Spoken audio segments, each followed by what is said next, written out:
All right, well, greetings, everyone. Welcome to the Spotlight Interviews series. I'm Linda Cry with Action Coach XL Edge, here to be the host today, and we are going to meet John Berry. And John, thank you for taking out some time of your busy schedules to spend with us, first of all, today. Thank you for that. Linda, thank you so much for having me. Tell us a bit about who you are, what your business is, what's your business model, and we ultimately want to get to some insights and information that you think would be helpful to business owners out there. So let's start with something about you. Right. I mean, at our core, we are supporters and defenders of the Constitution of the United States to protect the rights of American veterans. We help veterans get all of the disability benefits they earn. We also represent people who have been seriously injured, who are not being treated fairly by insurance companies, and we represent the falsely accused.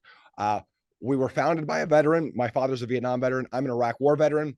When I started this company, almost my entire C-suite was veterans. And so we believe deeply that now we support and defend the Constitution one client at a time. And we don't, some of the cases we take on are not popular cases, but we are here. If we don't do it, who will? And so we believe strongly, and this isn't about, we believe in representing clients, not causes, but the veteran cause is our cause. So sometimes people get a little bit, concerned about things, but the Constitution is there so that there is one lawyer for everybody, even the damned, even the people who are accused of horrible things. First of all, thank you for that. And thank you for your service. And it sounds like you come from a family of people who believe in that. It's so important. So let's go down that path a bit, and let's talk a little bit more about, whoops, did you lose your connection? Yeah, here, this wireless thing is kind of a pain because it turns. If I put it in my pocket, sometimes it'll turn. And okay, then not to worry. Okay. Our editors, all right. We'll edit this out. will take care of this. They'll take care of that piece of it, not to worry. So right. Thank you for your service and your family's service and for your cause. It's really important out there. And how we treat our veterans and appreciate them and support them. So say a bit more about how do you meet them? How do they find you? What's the business model of how you approach your work? Yeah, there's a long history behind it, and I have to thank my father for that. My father had a famous case where he defended the commander of the 5th Special Forces, the Green Berets in Vietnam. It was known as the Green Beret Affair. I said national media attention, and he won the case. And he came back to represent people in New York City, and his mother fell ill. Actually, we're from Iowa, but she had moved to Nebraska, and she fell ill. And so my father went back home to support her and started a practice. And as he was helping veterans with all sorts of things, from injury cases to divorces to DUIs, he started noticing the impacts of PTSD. And back then it was called shell shock, right? They didn't even have a diagnosis for post-traumatic stress. So my dad started helping them pro bono. And one of my favorite stories is there was a man that lived under a bridge in a major city, and we'll just call him Tommy. And Tommy had, he'd been homeless for over 10 years. He'd applied for disability with the VA. They didn't process his claim. He was told to leave. And when my dad was representing another client and helping him get benefits, he said, you got to help Tommy.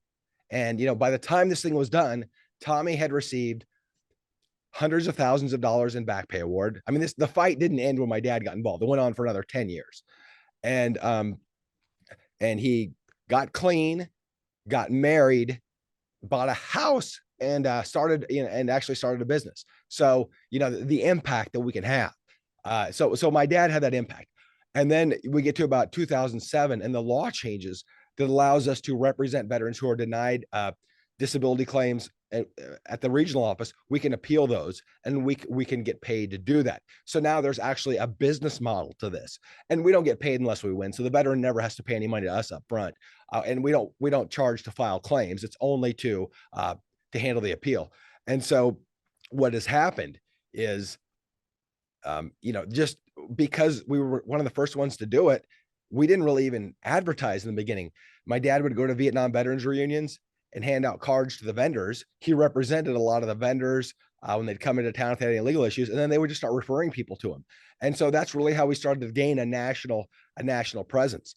And then we were fortunate to understand the internet early on when it came to SEO and PPC. And so we started to really build that presence. And from there, I built a team of veterans, and it took off from there. Awesome. Well, so you're employing some veterans as well. So that's important to know.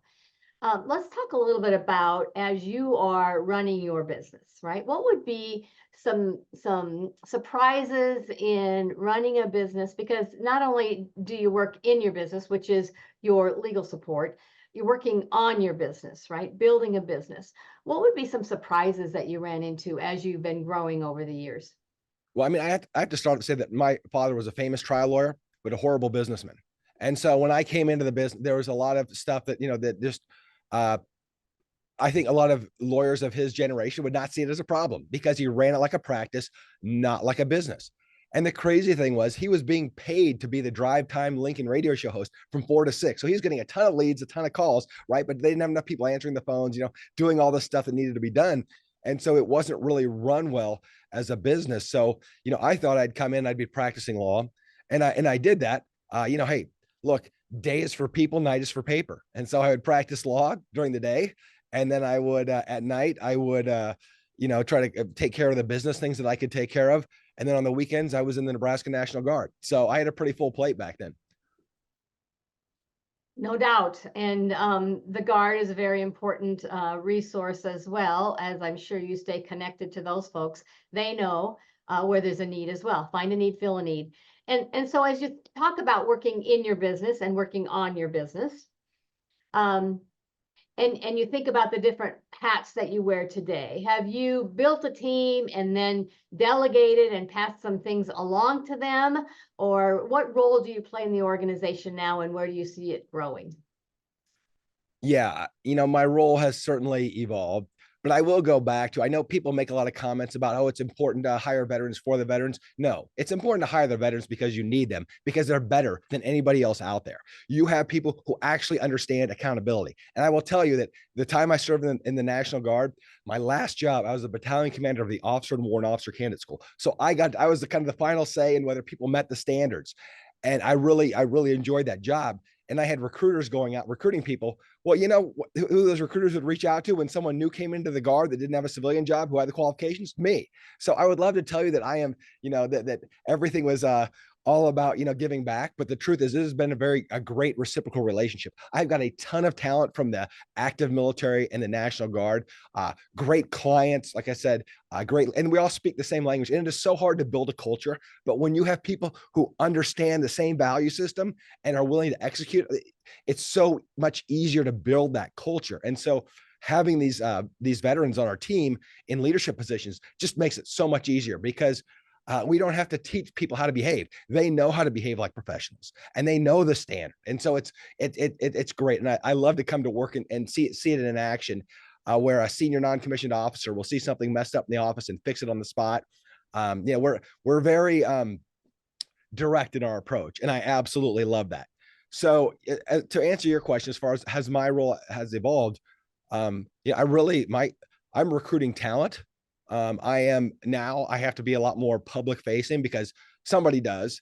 My chief operating officer, my last chief operating officer, he really ran the staff and everything behind the scenes. And now we're looking for a new chief operating officer, because the good news story is he became the CEO of a law firm 3 times the size of ours in Texas. So, he got a huge command promotion, and, a lot of people would be upset. I was very happy for him. In the military, when our team members exceed us, we celebrate that. So for me, it's really about maintaining the culture, recruiting the best team members, and making sure that we maintain excellent client service.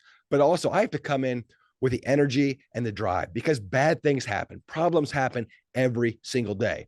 And as the leader of the organization, you got to step up. Now, what I've learned, the same lesson I learned in Ranger School, and I've learned it over and over again. If you come in tired, hungry, exhausted, you make bad decisions. So I really have to focus on taking care of myself. So ironically, I'm here with a cold today, but because the other side of the coin is the show must go on. And if I have a commitment, I don't back out of a commitment. So here I am. But I would say it's very important for me now to take better care of myself. I'm almost 50 years old. I realize that the actions I take now will affect my longevity in this position. And I will tell you this, that the other part of my role is to find my successor. Right. The moment I find someone better than me to run this organization, I'm hiring them, and I'll step aside because I owe the team that. Absolutely. And that's the legacy, right? That's part of the legacy. So I hear that alignment in values. I hear professional to professional, adult to adult, in accountability. I hear you building people up, the multiplier effect. What would be one of the challenges that's in front of you right now with you, your team, or the business? What are you trying to figure out? Well, I mean, they're all over the place, right? And I can usually tell, right? When I'm frustrated, that means the challenges are greater. I think replacing the chief operating officer with someone who can get us to the next level is very tough because there's a lot of factors to consider, including the needs and desires of my key leaders, and then the experience of this person, and what role should they really have? Because every time you upgrade, you go to a level that you're unfamiliar with. And so, as I'm looking to hire someone even better than Chad, even better than my past COO, I don't know. I don't know who the right fit is. But I will know when I get really excited, right? When I see that person, I'm like, do not let that person leave. And I know that this is my next leader. But for me, what really keeps, I think, the energy going is just watching our leaders and lawyers develop and watching them build bigger futures for themselves. The one thing that has really disappointed me about the military was I had a lot of friends that they got out or they retired or they got their disability money and they just coasted and their health declined. They had no purpose and everything kind of fell apart. And if you talk to a lot of veterans with PTSD like we do, there's two things that are missing when you come out of service. You don't have the team and you don't have the mission. And when you have a team who can support you and a meaningful mission, then a lot of the stuff in your head doesn't bother you as much because you're thinking about the future, not about the past. And you need to be around people who remind you of your future, not about your past, especially if it's a traumatic past. Absolutely. Well said. And so team and mission, how do you continue to invest in your team? So obviously aligned around a mission, a very important meaning and purpose. How do you invest in them? What are the kinds of things that you do then for a team member to retain those that you want and to recruit and attract those that you want to add? I mean, give them what they want. And at the higher level positions, I am pretty open to what they want, and there's ways to get there. And we have salary bands and other things that we have to pay attention to, but there are usually ways to get where you want to go or where that person wants to go. And so I always want to be somebody's best option. And so I want to invest in them to the point where I am. And sometimes that means our in-house training. We have a corporate trainer. We have Our culture is built that on every Friday at 4:45, we have our all call where we celebrate the wins of team members in front of the entire team. And all the offices are there. So they're all there either present or via Zoom. And then we have a 3-toast salute, usually with an alcoholic beverage, where you can, we salute, to our members of our military, the families, and those who made the ultimate sacrifice. And then we give a safety brief for the weekend. Right. And so we have little things like that built into our culture where we continue to share our military heritage. But as far as training goes, I send people to big national seminars. I've sent a lot of our team members, both lawyers and staff, to different programs to get them trained. Some of the great ones take weeks, like the Jerry Spence Trial Lawyers College is 3 weeks, right? But I'm willing to send a team member that wants to go. And so it's really investing in their future. And for some, it's they want to make a transition, and nobody's going to be on the train forever. And so I invest in some people knowing that they're going to be gone in 2 years, but that doesn't mean they can't be great alumni and continue to refer clients and employees to us. So for me, it really is about providing that future. And that's, in my mind, what leadership is all about. Providing that bigger future, but you have to ask because it's not the same for everybody and they don't want what you want. The big future I want is a lot different than what some other people want. And we're all different human beings with different needs, and we never have to justify our wants. We want what we want. It's who we are. That's like saying you need to justify who you are. No, just tell me what you want. You don't have to justify it. Let's figure out how to, if we can get you there. And if we can, then I will invest in you. But that being said, the key is to only invest in the champions.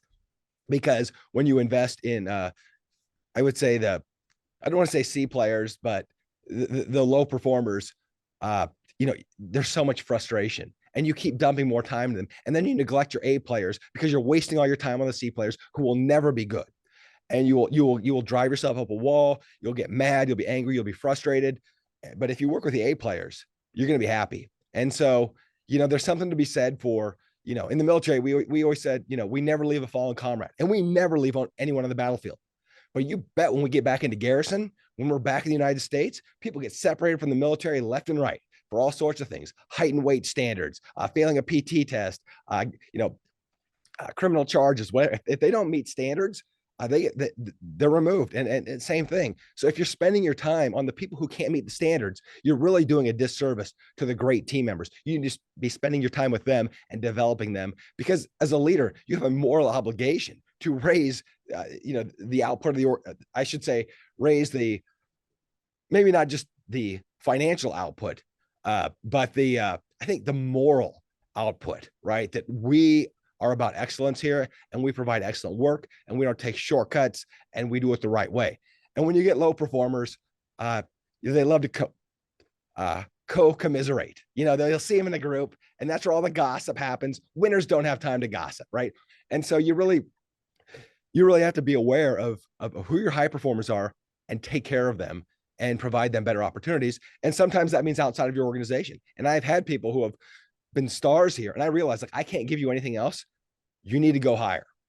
And for me, that's a compliment. As a leader, I have done something right. And so for me, that's more about my mission than it is about the business. But that is, while it may not be directly in line with the mission of the business, it is directly in line with our core values. And we want to see leaders rise up. Eagles don't fly in flocks, right? We know that those special team members are going to need something different to get where they want to go. And my hope is that I can find it and give it to them. Beautiful. I can feel the energy. I can feel the passion. Step up or step out. It's setting a standard. It's setting expectation. Yeah. And people want clarity and expectation. They're looking for that, so there's not confusion. Jerry, John, this has been a really good conversation. I can feel the commitment. You've got a lot of things in your organization that you value to create the environment, create the culture, invest in people. The return is certainly there. You've got a great, almost a ministry, the mission that you're doing with all the passion that you have around it. How does somebody find you, right? How do they find you if they need you? Right. So if you're in Lincoln or Omaha, you find our billboards, but otherwise for veterans, go to ptsdlawyers.com, as in post-traumatic stress disorder, ptsdlawyers.com, or our phone number is 888-883-2483. Or you can just Google Berry Law. I think we own the domains berrylaw.com, berrylawfirm.com. That's BE, like the fruit, BERRY. But we're pretty easy to find. If not, then my marketing team is failing. Beautiful. Appreciate that. Well, thank you so much, and look forward to connecting again. Thanks so much for having me, Linda.